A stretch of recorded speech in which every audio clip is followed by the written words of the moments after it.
a man named Baruch Yah Russo. And Baruch Yah Russo established a Durnme cult in Salonika, Greece. Now, these Jews were heavily into the Lurian Kabbalah from time to time to establish a resolution acknowledging the genocide, and they have been opposed by Jewish organizations. I believe the ADL and AIPAC has exerted its influence to keep this from happening.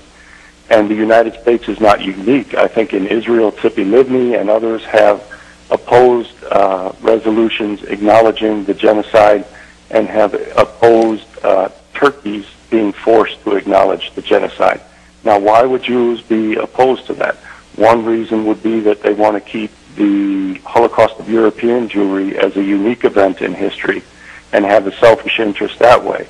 But I think a more substantial fact is that when people start digging into this Armenian genocide, it's inevitable that they will discover that all the leaders of the Young Turks, all the significant leaders of the Young Turks, were Jews from Salonika, and that it was a Zionist Jewish movement to sacrifice the Armenians for the sake of establishing a Jewish state in Palestine, which the Jews had no right to do. The Zionist movement, the founder was Herzl, as we know. Wasn't it at one point, didn't he convert to Catholic religion, Christian? I've heard stories like that, and I've heard that he repudiated the Zionist movement shortly before he died. I think he died either in 1904 or 1905, I think 1904. But Herzl was, again, basically a front man for the Jewish bankers. The Zionist movement actually predates Herzl, and Herzl was used as a tool. Right. Because, as I said before, the Zionists were afraid that if they moved hastily into Palestine, they would face several obstacles. The Arabs, not necessarily the Turks, but the Arab Muslims would oppose them and consider them al-Dajjal, the Antichrist, and the Catholic Church would oppose them as being the Antichrist, and the Jews themselves didn't want to go. And the Rothschilds, even back in the early 1800s, were calling for a Zionist movement. And they had to take away the idea that it was a religious movement. That's why they created the idea of political Zionism. But you see rabbis today going back and showing that Herzl and all the others were secretly simply fulfilling Jewish messianic religious prophecies in a political way. And this was established as a formal idea by Moses Hess in, I think, 1862 in his book, Rome and Jerusalem, in which he asserted the idea that the Jewish people itself has to act as the Jewish Messiah and restore itself to Palestine. And Hess predicted in that time that there would be a race war between the Germans and the Slavs, and that could be used to create an environment in which the Jews could restore themselves to Palestine. And he also created the idea of National Socialism as a racial theory, which was adopted by the Nazis. Nazi ideology is a direct product of Zionist ideology. And the other question I like to have, which it's not about the genocide, in your book you have a unique part where it says the Armenians are the chosen people. Where did you come to that conclusion? What kind of solid facts do you have? I think you're quoting from Reverend Filion. He's actually the one who said that the Jews were the chosen people, and then the Armenians became the chosen people because they were the first Christians. Right. And also that Mount Ararat is in Armenia, right, and that the Garden of Eden, in his deduction, was in Armenia, and that the Battle of Armageddon, in his conclusions, would take place in Armenia. But I think what he was doing, he was actually a Zionist agent who was setting up the Armenians to sacrifice themselves for the sake of the Jews and for the sake of an Armenian nation at the end of the Battle of Armageddon. It was a trap. I'm going to put you on hold one more time. Are you listening? Hello, Barn Hajiani Shvesek. Yeah, Kichma Parsari Ate Garovek.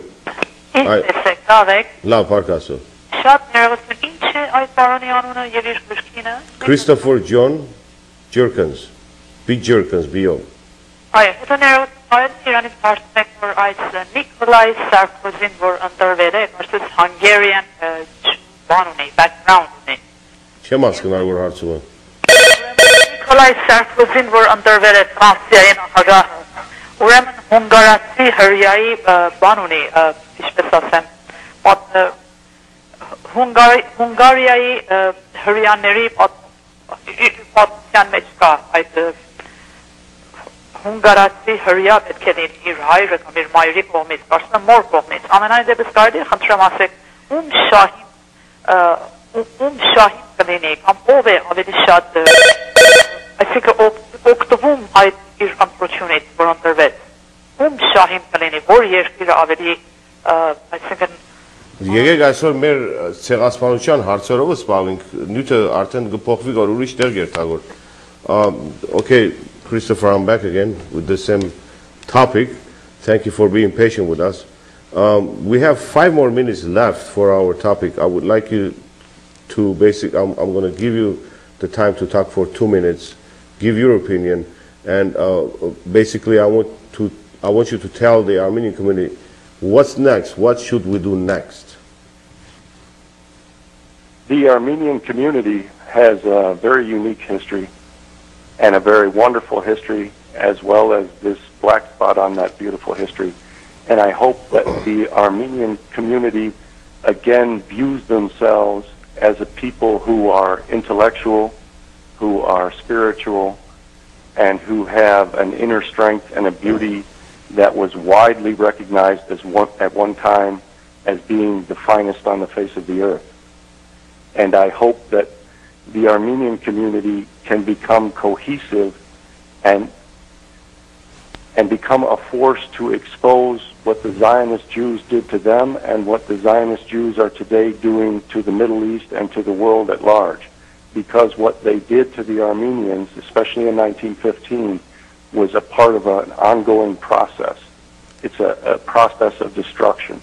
And when you listen to the speeches of neoconservative Zionist Jews in America today, they want to continue this process of destruction, of permanent revolution, which they call regime change, and of permanent wars.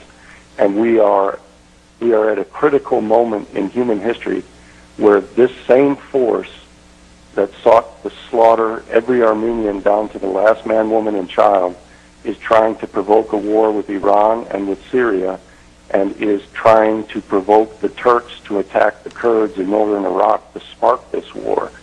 And I think the Armenians have a self-interest, and since Armenians are such a beautiful people, that if they were to become a cohesive force, they could become a political force to expose this and to try to prevent it. So basically what would you say to the Christians who believe into Zionism and they stand for state of basically chosen people? I would say that they are adhering to anti-Christian beliefs which were introduced into dispensational Christianity, again by crypto-Jews, by Jews who pretended to be Christians and introduced these beliefs. For example, the belief in the rapture was created by Jesuit crypto-Jews, Ribeiro and Lacunza, and